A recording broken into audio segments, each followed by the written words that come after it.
السلام عليكم ورحمة الله. ازيكم حبايبي، عاملين ايه؟ اول مرة على قناتي واول مرة اعملها معاكم البسيمة. طبعا ما تخلاش حلبة الحلاوة بتاعت مولد النبي الا بالبسيمة. عايزه اقولك من الحلويات اللي محبوبة جدا وغالية جدا. معايا نص كيلو من جوز الهند، انا قسمته ربع كيلو من جوز الهند الناعم جدا والخشن شوية، وربع كيلو تاني من القشور اللي هي جوز الهند القشور. عايزه تخليها كلها قشور بس ما انصحكيش، عايزه تخليها كلها ناعم بس ما انصحكيش. هي دي الوصفه الصح والمقادير بتاعتي الصح. اول حاجه هنزل المقادير بتاعتي زي ما انتم شايفين كده. انا نزلت بجوز الهند اللي هي القشور، وهنزل عليها بجوز الهند الناعمه او اللي هو الخليط الناعم على الخشن. عايزه تحطي خشن بس على القشور ماشي، عايزه تحطي الناعم كله مفيش مشكله. بس والله هي دي الوصفه المعتمده الاصليه للبسيمه زي ما انت شايفه كده. هنبدا بكده نمشي مع بعض واحده واحده. دي كوبايه الا ربع من اللبن الدافي زي رضعه البيبي بالظبط، ايدك تستحمله لا هو سخن ولا هو ساقع. بصي انا بوريكي ايدي نظيفه ومفيش خواتم مفيش حاجه في ايدي. هفضل ادعك كده لحد لما اللبن يتشرب معايا جوز الهند. جوز الهند بتاعي هيبقى لازم يكون طري جدا ومش هيطرى غير ان انا بالعصر اللي انا بعصره او بالدعك اللي انا بدعكه مع اللبن. طبعا عشان خاطر جوز الهند ما تبقاش ناشفه معايا في الخلطه اللي انا هحطها والمقادير اللي انا هحطها بعد كده، فلازم ان انا ادعك الدعك اللي انتوا شايفينه ده. بحس باللبن تحت ايدي لما بيطرى معايا بحسه تحت ايدي. بصي طري خالص وهبط كده، تحسي بصي بيعجن في ايدي ازاي. هو ده اللي انا عايزاه. الخطوه اللي جايه بقى هقولك نحط فيها ايه. هنحط كوبايه وربع من السكر، سكر عادي، ايوه سكر عادي من بتاع الشاي بتاعنا خالص. مفيش اي حاجه، ما تقولي لي بودره ولا تقولي لي بتاع تموين هقولك حطي مفيش مشكله، بس بودره لا بلاش بودره. هنحط كوبايه وربع من السكر العادي بتاع الشاي بتاعنا، وهفضل ان انا ادعك لحد برده ما السكر بتاعي يختفي تماما مع اللبن وجوز الهند. هياخد كل الحاجات دي خطوات بس مش اكتر، بس هي سهله جدا على فكره. بس لو ما تعتمدي الخطوات هتبقى معاكي من اسهل ما يكون. اهو المفروض ان احنا نفضل نقلب زي ما انت شايفه كده لحد لما يكون جوز الهند واللبن والسكر كلهم اختلطوا ببعض خالص، بس بيعجن تحت ايدي وهو ده المطلوب اثباته لحد كده وكويس. المفروض بقى ان انا بتعامل معاكي بالكوبايه ولا بالجرام ولا بمعلقه، فتمشي معايا بالخطوات. نفس الكوبايه اللي هتتعاملي بيها في كل المقادير واحده، ما تغيريش الكوبايه بتاعتنا. طبعا الناس هتقولك ايه، حطي بقى عسل كلوكوز نص كيلو ربع كيلو 250 جرام. انا مش هقولك الكلام ده، هاتي البرطمان كامل وفضيه. طب هو بينزل معاكي سلس، هو اولا الجو حر، بس انا عشان ينزل معايا كل البرطمان مره واحده وما اقعدش انزل بالمعلقه وينزل معايا سلس كده، انا كنت جايبه طبق فيه ميه دافيه وحاطه البرطمان فيه اللي عشان ينزل معايا بكل سهوله. بصوا نزل لاخر نقطه زي ما انتم شايفين كده. ليه انا وزعته على الوش ما نزلتش على حته واحده؟ عشان المقادير اللي جايه دي اعرف ان انا اقلبها وما يقفش معايا. دي كوبايه من الدقيق، انا المقادير بتاعتي في الدقيق هحط كوبايتين من الدقيق من نفس الكوبايه، كوبايتين دقيق من نفس الكوبايه. لو عندك الكوبايه المعياريه برضو هي نفس المقاس عادي، اهو نفس الكوبايه حط كوبايتين من الدقيق. طب الدقيق مع عسل الكلوكوز مش هيعجن معاكي ويقفش؟ هتشوفي دلوقتي شكل العجينه بتاعتنا تبقى عامله ازاي، هتبقى بجد خطيره. يعني دي الوصفه الاصليه بتاعت البسيمه الدمياطي الاصليه بكل تفاصيلها. دي نص كوبايه من دقيق السيمولينا او دقيق البسبوسه. هنبدا بقى ان احنا نقلب. طبعا لازم يكون ايدينا زي ما قلت لكم نظيفه ومفيش خواتم مفيش حاجه في ايدينا خالص. هنبدا ان احنا نقلب. اول ما باجي اقلب بحاول ان انا اعوم من على الوش كده اهو، بحيث ان انا ايدي ما تنزلش على العسل مباشره، تختلط بالدقيق والبسبوسه الاول قبل ما اقلب، عشان ايدي ما يمسكش فيها كميه من العسل وتضايقني.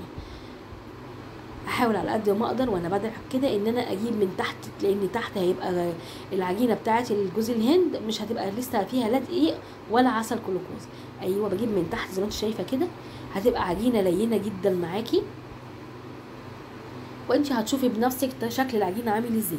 العجينه بتاعتي اهي، انا معايا كوبايه الا ربع من السمنه، حطيت منها معلقتين في الصينيه زي ما انتم شايفين كده. ده مرتق من السمنه عشان دي اواخر السمنه البلدي اللي عندي، فدي انا حبيت ان انا اعملها بسمنه بلدي. طب انت ليه عملتي بسمنه بلدي ما عملتيش باي حاجه تانية؟ اعملي، عندك سمنه عاديه اعملي، عندك زبده اعملي، مفيش مشكله خالص. بس انا حبيت ان انا يعني ايه ادعم الوصفه اكتر واخلي طعمها زي الجاهز بالظبط، يمكن والله احلى بكتير. دلوقتي خلاص السمنه زي ما انتم شايفين كده. الخطوه دي هي اللي المفروض كنت انا نسيت اعمل فيها ايه، ان انا كنت ايه مرشيه سيمولينا او كنت رشيت جوز هند، او كنت رشيت رشه دقيق قبل ما احط البسبوسه بتاعتي، البسيمه بتاعتي. هي دي الخطوه اللي انا نسيتها بس، لكن هي طالعه معايا زي الفل. بس انا عشان للامانه لازم اقول لك ايه المفروض كان يتعمل ايه وما انا ما عملتوش، عشان انت لما تيجي تعمليها طلعيها احسن من صابرين نفسها كمان في الوصفه دي.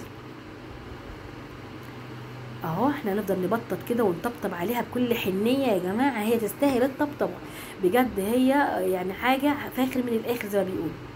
هجيبي اي مقطع او ظهر معلقه زي ما تحبي، سكينه بتاعه البسبوسه اي حاجه، ونعمي بيها الوش كده. مش محتاجه ان انا احط عليها لبن، ومش محتاجه احط ميه، اي حاجه. هي زي ما شايفين كده العجينه لينه جدا وما شاء الله عليها حلوه قوي. وصلتي معايا لحد هنا وعجبتك الوصفه بتاعتي، ما تنسينيش في كومنت حلو منك، وما تنسينيش في لايك واشتراك للقناه لو مش مشتركه معايا. معلش المفرش اللي تحت الخشب ده بيجري مني تحت الصينيه. ودعموني عشان اعمل لكم حاجات حلوه تاني كتير.